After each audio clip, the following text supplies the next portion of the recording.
ಆತ್ಮೀಯ H16 news ಅರ್ಥಾತ್ ಹೇ ಸೀತಾರಾಮಗೆ ಸ್ವಾಗತ. ನಾನು ನಿಮ್ಮವ MI ಅಥವಾ ಮಲ್ಲಪ್ಪ ಚೌದವರ್. ಆತ್ಮೀಯರೇ, ಈ ದಿನ ನಿಜವಾಗಿಯೂ ಶುಭ ದಿನ.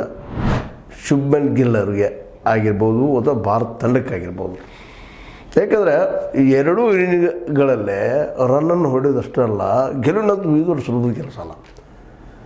ಪ್ರಥಮ ಇನ್ನಿಂಗ್ಸಲ್ಲೇ ಡಬಲ್ ಸೆಂಚುರಿ, ಎರಡನೇದರಲ್ಲಿ ಸೆಂಚುರಿ ಹೊಡೆದ ದೊಡ್ಡ ಪ್ರಮಾಣದ 608 ರನ್ಗಳನ್ನು ಹೊಡೆದಾಗ ಗೆಲ್ಲುವಂಥ ಸಾಧ್ಯತೆ ನಮ್ಮ ಇಂಗ್ಲೆಂಡ್ ತನ್ನ ಮುಂದಿಟ್ಟು ಆ 608 ಬೃಹತ್ ಅಂಕೆನ ಎರಡನೇ ಇನ್ನಿಂಗ್ಸ್ದಾಗ ಅವ್ರ ಪ್ರೆಷರ್ ಆಯ್ತು ಅನ್ನೋದು ಎರಡು ಮಾತಿಲ್ಲ.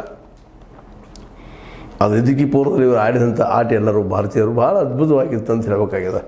ನಾವೆಲ್ಲ ಹೀಗೆ ರೀ, ಗೆದ್ದಾಗ ಭಾಳ ಹೊಗಳ್ತೀವಿ, ಸೋತಾಗ ಅಷ್ಟೇ ಟೇಕ್ ಮಾಡ್ತೀವಿ. ಇದಕ್ಕೆ ಕಾರಣ ಅಂತ ನಮ್ಮ ಭಾರತ ಟೀಮ್ ಗೆಲ್ಲಲಿ ಅನ್ನುವಂಥ ಒಂದು ಅತಿ ಹುಚ್ಚುತನ ನಮ್ಮಲ್ಲಿ ಹೋದ.